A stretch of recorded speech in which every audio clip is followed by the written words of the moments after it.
Farrell.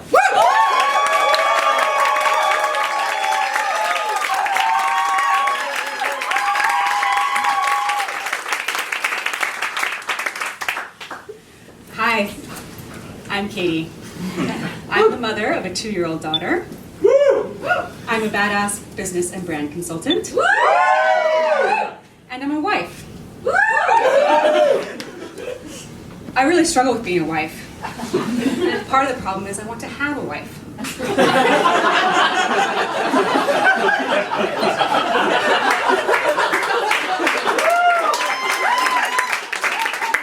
that be great? So let me be clear. I'm not interested in a threesome, and I'm more interested in men. But I want someone who knows everything about me, loves me unconditionally, and takes care of all of that life shit. Let's call my ideal wife Alice. As a business expert, I've given some thought to a few services that she could provide. She'd buy me underwear, size 10, mostly comfy but a little bit sexy, for my husband, Tom. I would wear them, not Tom. She would cook, super healthy, vegan, plant-based, probably gluten-free, and delicious. That's right, honey, no more pizza. At least not as you know it. My wife is putting us on a diet, and we're going to do our part for climate change. She would also have a full-time job that supports us all, because hey, it's the 21st century, and that's what wives do. But let's be clear, societal roles for gender are still off. Working women do twice as much housework and childcare as their partners. And this leads them to feel less satisfied with both their partnerships and their lives, and it holds them back at work. So I've had a real wake-up call with momdom and wifehood. And it's pretty common, especially after having a first baby. You wake up and your once egalitarian relationship is a little bit skewed. So,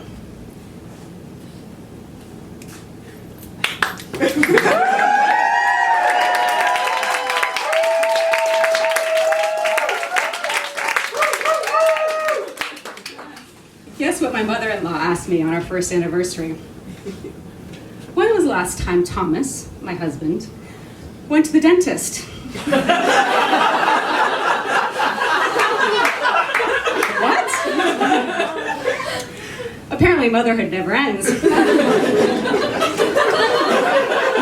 fact that either one of us should be concerned about a grown man's dental appointments is ridiculous.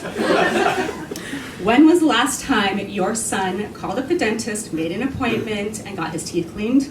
I don't fucking know.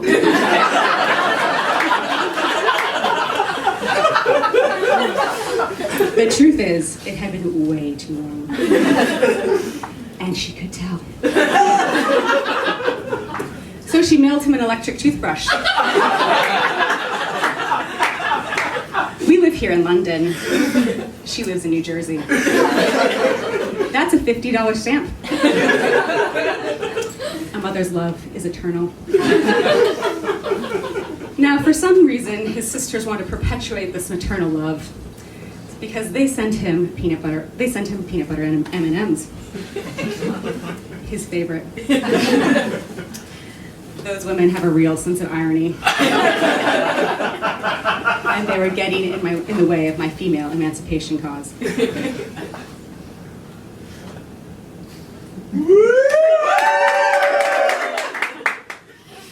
But let's be clear, the only person who should be paying attention to his dental health is Tom and his dentist. So let's imagine a world where I don't need Alice. A world built for equality, and a world where men have clean teeth of their own volition. I want to use my badass brand and business skills to rebrand wife. So we'll put AI to work. Robots will take care of the mental load, that invisible labor that mostly women take on. Bills will be paid, childcare will be taken care of, the next size up of children's clothes will be procured, schools will be researched, enrollment done.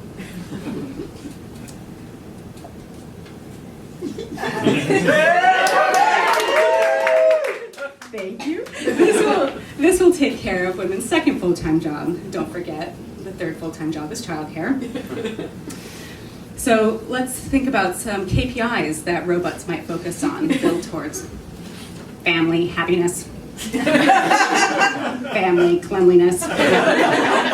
Sufficient, romance.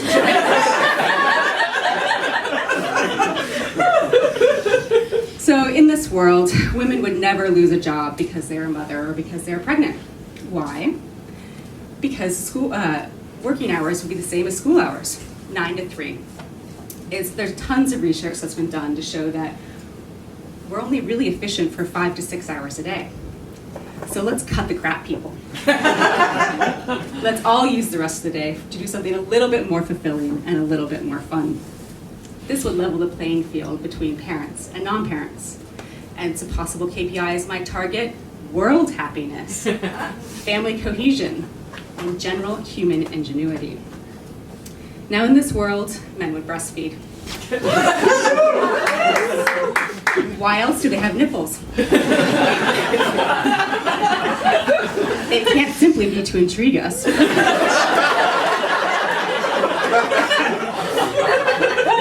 Some men even have boobs. We're watching evolution in progress.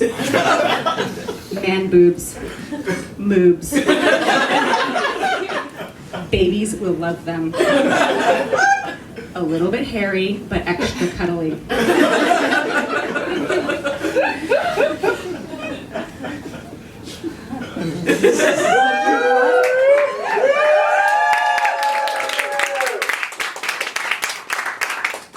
So while I don't think we're that far off from lactating boobs, I do think we're quite a bit far away from sharing the hard work of pregnancy and the impact on the body, in particular the pelvic floor, which is why I peed in my pants on a transatlantic flight. Now after you have a baby, things go from, I think I need to pee, I better find a bathroom soon, to, I think I need to pee, I'm peeing.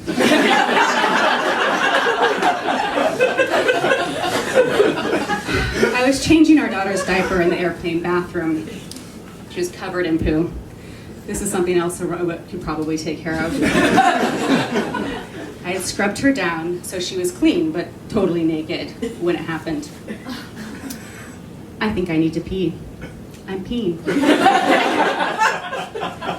There is nothing I could do to stem the total flood that was filling my shoes and puddling on the floor. Our daughter thought this was hilarious. Babies have wonderful senses of humor.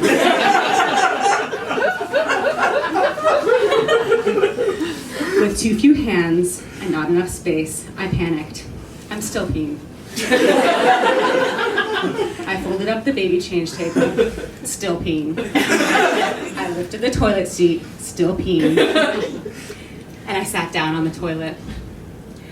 I continued to pee through my trousers and into the toilet. I sighed with relief. I really had to go. Then I took in the scene around me. Naked crying baby. Large pool of piss on the floor. Completely soaked through trousers and sopping wet trainers. And at least 100 strangers sitting between me and my husband.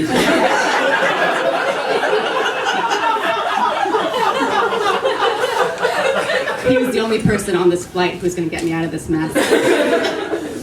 Now I contemplated screaming, "Tom!" But I kept my cool.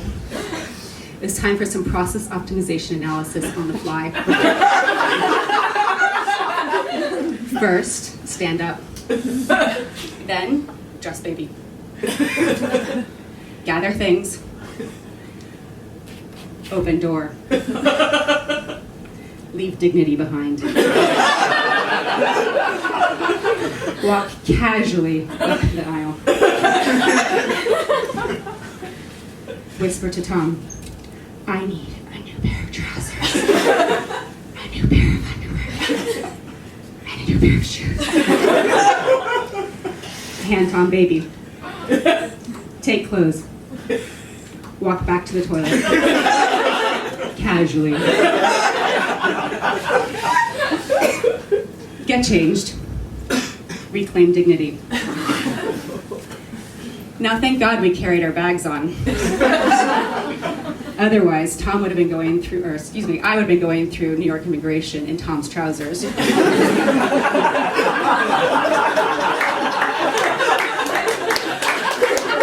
And you better believe he'd be wearing those mostly comfy but a little bit sexy.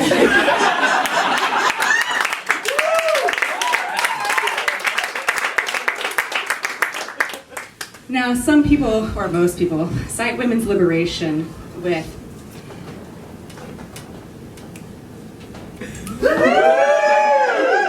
Thank you. Most people cite women's liberation with the dishwasher and birth control. But I don't think we give enough credit to the vibrator and the sleeping pill.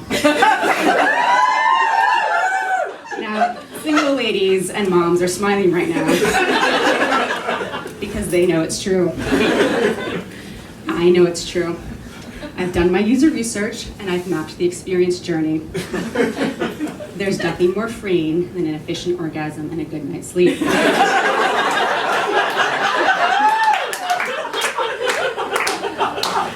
Now, our social incentive schemes are still wildly off.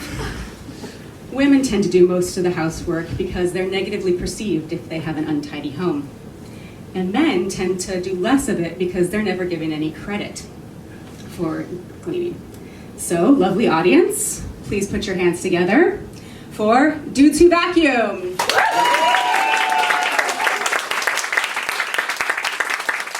Men who clean the bathroom.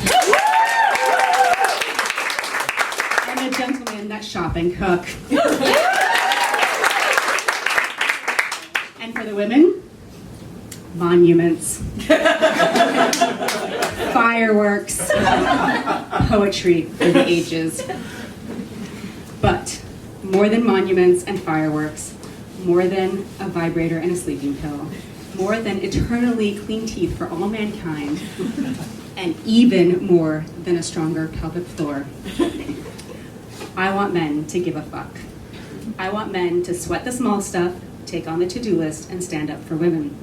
Because your partners, your daughters, are losing jobs, losing opportunities, and even struggling with mental health. And on that happy note, thank you and good night.